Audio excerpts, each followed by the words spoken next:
علی بھی اگلا سوال ہے، جانوروں کی کون سی سپیشیز یعنی اقسام ہیں جن کی قربانی دی جا سکتی ہے، اور ان جانوروں میں کتنے لوگ شریک ہو سکتے ہیں؟ 4 قسم کی سپیشیز ہیں جی، جس کے اوپر اتفاق ہے، جو سورۃ الانعام میں اللہ تعالیٰ نے 8 جانوروں کا ذکر کیا ہے جوڑوں کی فارم میں، تو وہ ٹوٹل 4 جوڑے بنتے ہیں۔ سورۃ الانعام کے اندر ہے بہیمۃ الانعام، بے زبان مویشی، اس میں کہا گیا کہ بھیڑ اور بکری اور گائے اور اونٹ، یہ 4 ہے۔ باقی وہ جو مینڈا ہے وہ بھیڑ والی کیٹیگری میں فال کرتا ہے۔ یہ 4 جوڑے بن کے 8 ہو گئے، تو یہ 4 سپیشیز ہیں جن کی قربانی ہے، بھیڑ، بکری، گائے اور اونٹ۔ اب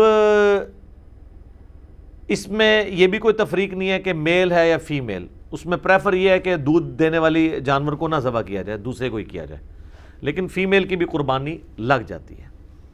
تو یہ 4 اقسام ہیں، اور اس میں سے بھیڑ اور بکری جو ہے وہ ایک ایک بندے کی طرف سے یا ایک ایک خاندان کی طرف سے ہوگی۔ رہا اونٹ اور گائے، اس کے اندر 7 لوگ شریک ہو سکتے ہیں، پریفریبلی یہی ہے۔ صحیح مسلم میں حدیث ہے، صلح حدیبیہ کے موقع پر نبی علیہ السلام نے جو عمرے کے لیے گئے ہوئے تھے، تو عمرے کے لیے بھی آپ حدیثات لے کے جا سکتے ہیں، تو 7 لوگوں کو گائے اور اونٹ میں شریک کیا۔ جامعہ ترمذی میں ایک حدیث ہے کہ 10 لوگوں کو حج کے علاوہ قربانی کے موقع پہ کیا گیا۔ بعض لوگ اس حدیث کی صحت کے اوپر بھی گفتگو کرتے ہیں، حسن درجے کی روایت ہے، باقی احتیاط اسی میں ہی ہے کہ 7 حصے والی بات ہی پریفریبل ہے۔ شیعہ کے ہاں بھی جو اونٹ اور گائے اس میں 7 حصے ہیں، مسلم شریف میں بھی 7 حصوں کا ذکر ہے، 10 بھی جواز کی تک موجود ہیں، اور یہ 7 حصے زیادہ سے زیادہ ہیں، 5 بھی رکھ سکتے ہیں، 5 بندے مل کے بھی ایک بیل رہ سکتے ہیں۔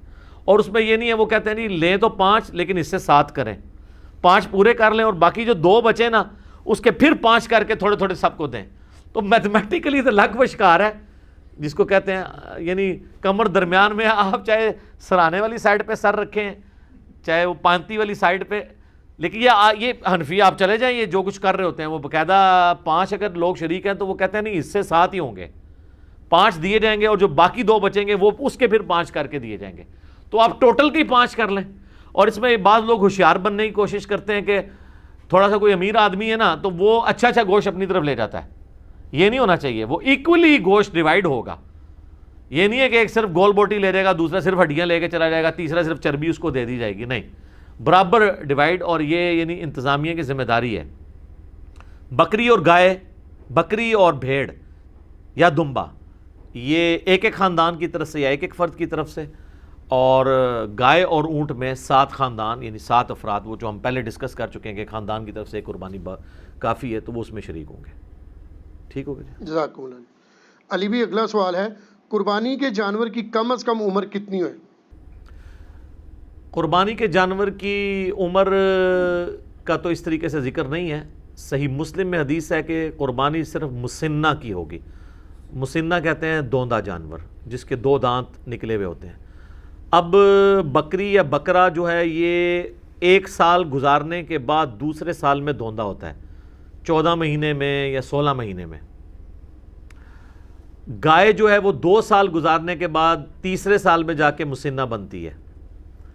اونٹ جو ہے وہ 4 سال گزارنے کے بعد 5ویں سال میں مسنہ ہوتا ہے۔ اس میں نشانی یہ ہوتی ہے کہ آپ اگر اس کا منہ کھولیں نا تو سینٹر میں 2 بڑے دانت آپ کو اوپر نکلے ہوئے نظر آتے ہیں۔ اب جن لوگوں کو عموماً پہچان نہیں ہے نا تو وہ تو اگر کوئی موٹا تازہ کھیرا بکرا بھی ہو یعنی جو دوندا نہیں ہے، اس کے سائڈ والے دانت اگر توڑ دیے جائیں، سینٹر میں 2 دانت رکھے جائیں تو اس کو دوندا کر کے کوئی بیچ دے، لادہ بات ہے۔ وہ تو سائز ہی بہت بڑا فرق ہوتا ہے، جو عام جو سال والا جو بکرا ہے یا جو دوندا نہیں ہوا ہوا اس کے تو چھوٹے چھوٹے دانت ہوتے ہیں، یہ تو 2 بڑے دانت نکلتے ہیں نیچے کی سائڈ پہ، وہ آپ یوں کر کے دیکھ سکتے ہیں۔ تو کم از کم مسنہ ہونا چاہیے، اور پریفریبل بھی یہی ہے۔ بعض اوقات 4 سال کا بھی ہوتا ہے تو 4 اس کو چوگا کہہ دیتے ہیں، یعنی 4 دانت نکلے ہوئے ہیں، وہ پریفریبل نہیں، نہ اس کا گوشت اتنا اچھا ہوتا ہے۔ بہترین جانور جو ہے وہ دوندا جانور ہے جس کے 2 دانت نکلے ہوئے ہوں، یہ اس کی عمر ہونی چاہیے۔ باقی جو کہتے ہیں نا جی یہ پکا کھیر ہے، وہ ہے حدیث مسلم شریف میں، اسی میں آگے الفاظ ہیں کہ مسنہ کی قربانی کرو، اور اگر تمہیں جانور نہ ملے تو جزع 1 سال کا بھی کفایت کرے گا۔ جزع کہتے ہیں بھیڑ یا دمبا جو 1 سال کا ہو. اور امام ترمذی بھی اس حدیث کو لے کے ہیں اور نیچے انہوں نے کمنٹس کیے ہیں کہ اس میں بکری یا بکرا شامل نہیں ہے, صرف بھیڑ اور دمبے کے لیے ہے کہ وہ 1 سال کا بھی چل جائے گا, وہ بھی اس صورت میں اگر کسی کو مسنہ دوندا جانور نہ ملے, کیونکہ جزا کا لفظ مینڈے کے اوپر, بھیڑ کے اوپر, دمبے کے اوپر بولا جاتا ہے, بکرے کے اوپر, بکری کے اوپر نہیں بولا جاتا, نہ گائے کے اوپر, چاہے وہ جتنی مرضی کو موٹی تازی گائے ہے یا کوئی بیل ہے اور وہ نہیں ہے دوندی تو یا دوندا, تو آپ اس کی قربانی نہیں کر سکتے. نشانی اس کے دانتوں کا چیک کرنا ہے. سال عمر کہتے ہیں جی پکا سال کا ہے, یار ہمیں پتہ ہے سال کا ہے, سال کے بعد تو کوئی بکرا جو ہے نا وہ دوندا ہوتا ہے. عموماً تو یہ 14ویں 13ویں 14ویں مہینے میں جا کے, بعض 15ویں مہینے میں جا کے اس کے 2 دانت نکلتے ہیں. یہ سال والا کنسیپٹ ہی غلط ہے. سال میں تو دوندا ہوتا ہی نہیں ہے جانور. سال کا کنسیپٹ اس حدیث میں جزع کے لیے تھا, جزع, جیم ذال عین اور اینڈ پہ ہا آپ کہہ لیں یا تا کہہ لیں, اور وہ ہے بھیڑ, دمبا اور مینڈا. بکری, گائے, اونٹ اس میں شامل نہیں. ٹھیک ہو گیا جی, جزاک اللہ. علی بھائی اگلا سوال ہے, کیا اونٹ اور گائے میں 10 لوگ بھی شریک ہو سکتے ہیں؟ پریفریبل تو یہی ہے کہ 7 لوگ شریک ہوں.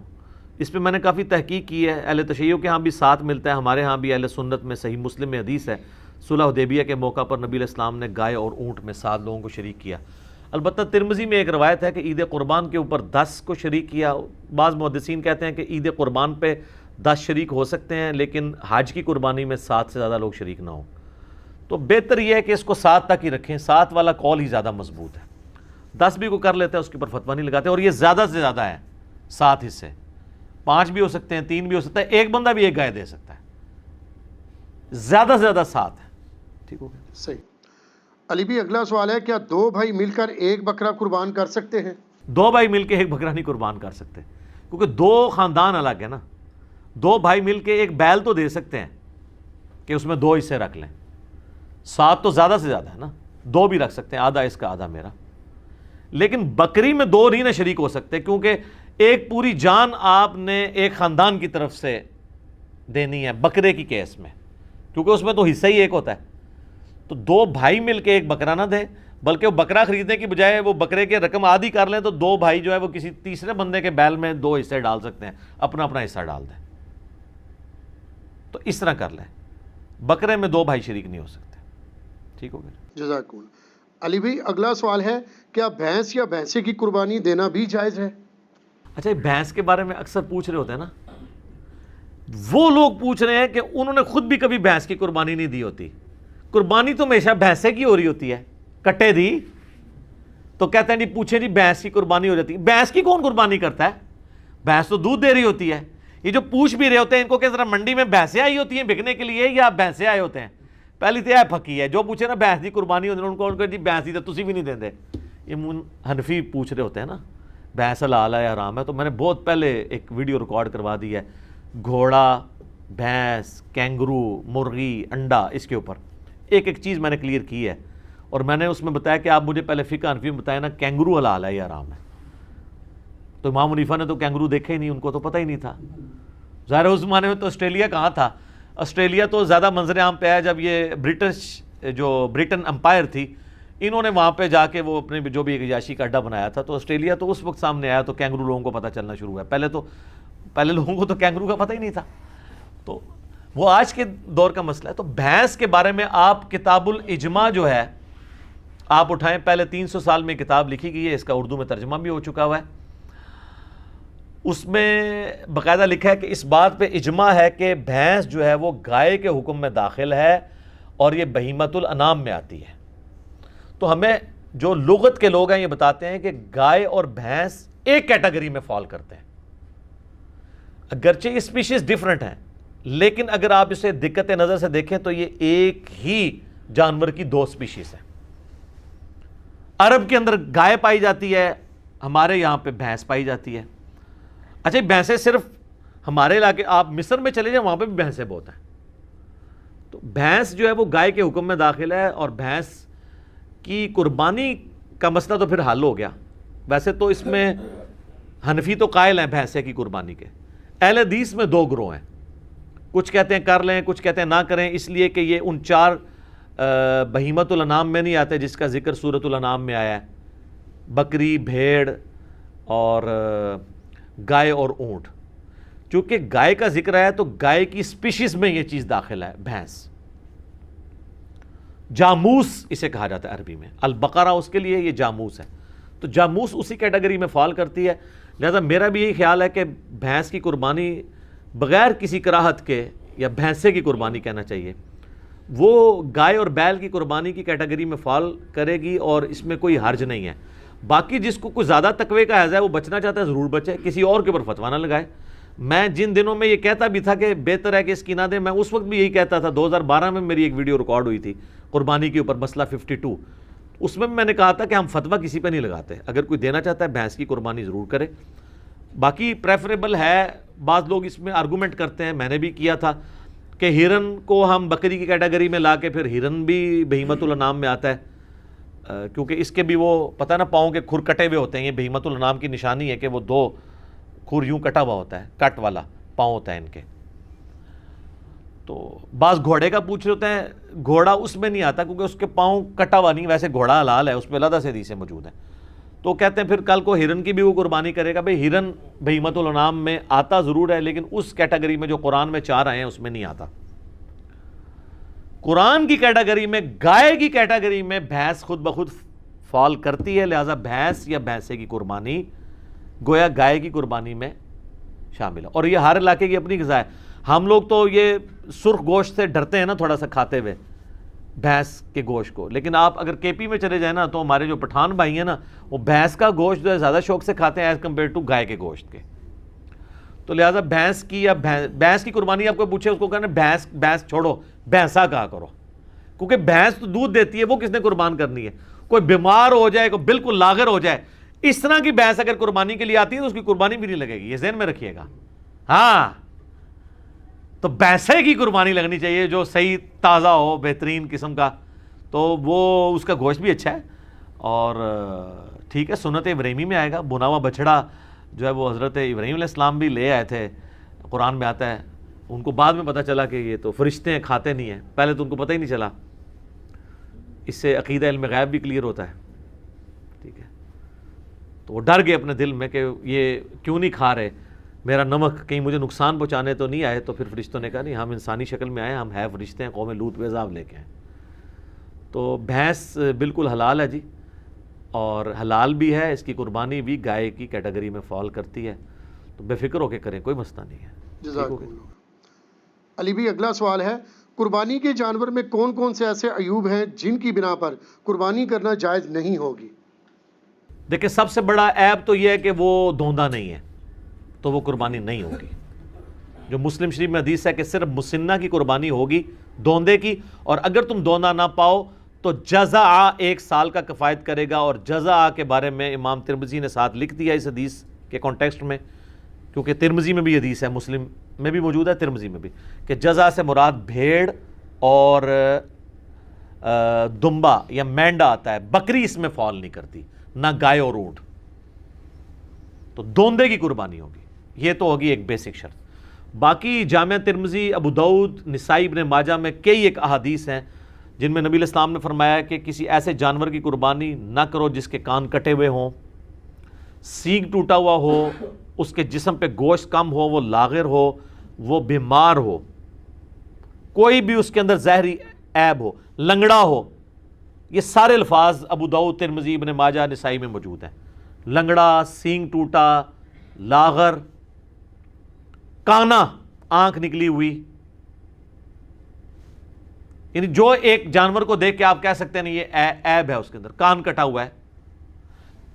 سینگ، بعض اوقات جینون کوئی ایسے بیل ہوتے ہیں جو جن کو ہم مونے بکریاں یا مونے بیل کہتے ہیں، جن کے وہ سینگ نہیں ہوتے ہیں، لیکن بعض اوقات ایسا بھی ہوتا ہے کہ ایک کا سینگ ٹوٹ گیا تو دوسرے کو وہ ریتی پھیر کے مونا کر لیتے ہیں۔ وہ ہم نے کسی ایکسپرٹ کو دکھانا ہے کہ یہ سینگ جو ہے یہ جینون مونا ہے یا یہ مونا کسی اسلامی بھائی نے بنا دیا اسے، ٹھیک ہے، کیونکہ ایک سینگ ٹوٹا تھا تو دوسرا بھی توڑ دیا۔ اور اس کے بھی چانسز ہوتے ہیں کہ سینگ ٹوٹا ہوا اور وہ کسی طریقے سے اس کے اوپر کوئی ایڈہیسو لگا کے وقتی طور پہ اس کو جوڑ دیا جائے۔ تو یہ جب آپ یہ سینگوں والی بھی کوئی بھی جانور آپ لیں نا تو اس کو ذرا زور سے پکڑ کے کھینچ لیا کریں، کیونکہ یہ بے شک ایلفی سے بھی جوڑا ہو نا وہ جھٹکا نہیں برداشت کرتی، الا یہ ہے کہ کوئی انجینئر ہو تو وہ اس میں کوئی پیچ فٹ کر دے تو ظاہر ہے وہ تو آپ جتنا 2 بندے بھی کھینچیں گے سینگ نہیں ٹوٹنے لگا، یہ پاسبل ہے۔ یہ جس طرح آپ کو پتا دانت ٹوٹ جائے نا تو ڈرل کر کے نا اس کا وہ فیمیل پورشن نیچے رکھتے ہیں، میل پورشن اوپر سے اس کو وہ چوڑی کے ساتھ کس دیتے ہیں، اگر اس طرح کا کوئی ڈرل کر کے وہ نیچے اس کے کوئی پھنسا دی جائے اس طریقے سے اس کا فیمیل پورشن اور اوپر سے سینگ میں وہ کر کے تو پھر تو ظاہر آپ کھینچیں گے بھی تو نہیں جائے گا۔ تو بہرحال اس میں تسلی کریں، اس لیول پہ تو خیر بہت کوئی سمجھدار ہوا تو وہ جائے گا، ادروائز زیادہ تر تو وہ جس طریقے سے جوڑتے ہیں تو مونا بکرا ہو یا سینگ والا ہو دونوں کو چیک ضرور کر لیا کریں کہ یہ ایب جو ہے نا اس کے اندر موجود نہ ہو۔ تو اس طرح کے عیوب جب ہوں گے، کان کٹا ہوا ہوگا، کانا ہوگا، یا اس کی ٹانگ ٹوٹی بھی ہوگی، یا لاغر ہوگا، بیمار ہوگا، پھر اس کی قربانی نہیں لگے گی، کیونکہ لن تنالوا البر حتی تنفقوا مما تحبون، تم نیکی کے کبھی بھی اعلیٰ درجے کو نہیں پا سکتے جب تک کہ اپنی پسندیدہ چیزیں اللہ کی راہ میں قربان نہ کر دو۔ پارہ نمبر 4 کا آغاز ہی اسی سے ہو رہا ہے، سورۃ النساء کی آیت ہے۔ تو یہ جناب وہ عیوب ہے۔ اور عیب کے والے سے ایک چیز یہ بھی یاد رکھیے گا، اگر عیب جانور میں بعد میں پیدا ہوا ہے نا تو پھر اس کو عیب نہیں کہا جائے گا۔ مصنف عبدالرزاق کے اندر حدیث ہے کہ عبداللہ ابن زبیر نے ایک کانی اونٹنی دیکھی تو انہوں نے کہا اگر تو یہ کانی جو ہے نا وہ خریدنے کے بعد ہوئی ہے نا پھر تو قربانی کر لو، اور اگر یہ خریدنے سے پہلے کی تھی تو اس کی قربانی کوئی نہیں۔ اس طرح کوئی زخمی ہے، کوئی جانور چھلانگ مار کے ٹانگ توڑ لی ہے اس نے اپنی اور بعد میں زخمی ہوا ہے خریدنے کے بعد تو اس کی قربانی لگ جائے گی، پہلے سے تھا پھر نہیں لگے گی۔ ٹھیک ہوگا جی، جزاکم اللہ۔ علی بھی اگلا سوال ہے، اگر قربانی کا جانور زخمی ہو جائے، بیمار ہو جائے یا پھر مر جائے تو کیا نیا جانور خریدنا ضروری ہوگا؟ نیا جانور کوئی خریدنا ضروری نہیں ہے، لا یکلف اللہ نفسا الا وسعہا۔ آپ نے ظاہر جمع پوجی کے ساتھ یہ سب کچھ کیا، اب وہ ایک قدرتی آفت اللہ کی طرف سے آ گئی ہے تو اب اللہ تعالیٰ آپ کو مجبور نہیں کرتا کہ جی آپ نے ضرور نیا جانور خریدنا ہے۔ ظاہر ہے کہ آپ نے تو اپنی کمٹمنٹ شو کر دی تھی، اور بعض اوقات جانور لینے کے بعد بیمار ہو جاتا ہے تو اب لینے کے بعد بیمار ہوا ہے اور آپ کسی ایکسپرٹ کو دکھائیں اور وہ کہے کہ یہ قربانی تک نہیں چلے گا تو اب قربانی سے پہلے اسے ذبح کر لیں تاکہ کم از کم اس کا گوشت تو کھا سکیں، یہ نہ ہو کہ وہ آرام موت مر جائے، وہ آپ کھانے کے قابل بھی نہ رہے۔ تو قربانی آپ کی اللہ کے حضور لکھی گئی سر، وہ تو سورۃ الحج میں ہے کہ اللہ تعالیٰ کو نہ تو گوشت پہنچتا ہے نہ خون، وہ تو تمہارے دلوں کے تقوی کو دیکھتا ہے۔ صحیح مسلم میں حدیث ہے اللہ تعالیٰ تمہاری شکلوں اور مال کو نہیں دیکھتا، دلوں اور اعمال کو دیکھتا ہے۔ لہٰذا اگر اس طرح کا کوئی مسئلہ ہو گیا تو ٹینشن لینے والی ضرورت نہیں ہے۔ اسی طریقے سے اس میں ایک فقہ حنفی والوں نے ایک پتہ نہیں مسئلہ گھاڑ لیا ہے، وہ کہتے ہیں کہ اگر کسی شخص پہ قربانی سنت موقدہ تھی ہمارے نزدیک اور ان کے نزدیک واجب تھی، اور اس نے جانور لیا تو اس کا جانور مر گیا یا زخمی ہوا اور ذبح کرنا پڑ گیا تو خیر ہے، اس کو نیا جانور لینے کی ضرورت نہیں۔ لیکن اگر کسی غریب آدمی نے لیا اور اس کا اس طرح مر گیا تو اس کو تو لازمی لینا پڑے گا۔ یہ بالکل الٹ بات ہے نا، یعنی جو بالکل وہ اس بیچارے نے تو پہلے اتنی مصیبت سے لیا ہے، وہ کہتے ہیں اس لیے کہ اس نے جان بوجھ کے اپنے اوپر واجب کروا لیا ہے، کیونکہ انہوں نے ایک بنیادی غلط کھڑی کر لی تھی، تو وہ کہتے ہیں کہ اس کی وہ اس منت کی کیٹیگری میں فال کر جائے گا جیسے منت پوری کرنی ہی کرنی ہوتی ہے۔ تو منت اگر آپ نے پوری کرانی ہے تو منت توڑوا لیں اس سے اور 3 روزے غریب سے رکھوا لیں، کیونکہ بخاری مسلم میں آتا ہے قسم توڑنے کا جو کفارہ ہے وہی منت کا کفارہ ہے۔ تو وہ بلکہ قرآن میں سورہ المائدہ کی آیت نمبر 89 کے اندر یہ کفارہ آیا ہے، 3 روزے رکھ لے بجائے کہ بیچارہ پھر پیسے جوڑنا شروع کرے، تو یہ بالکل باطل مسئلہ ہے۔ آپ کی قربانی ہو گئی، ٹھیک ہو گئی۔ جزاک اللہ۔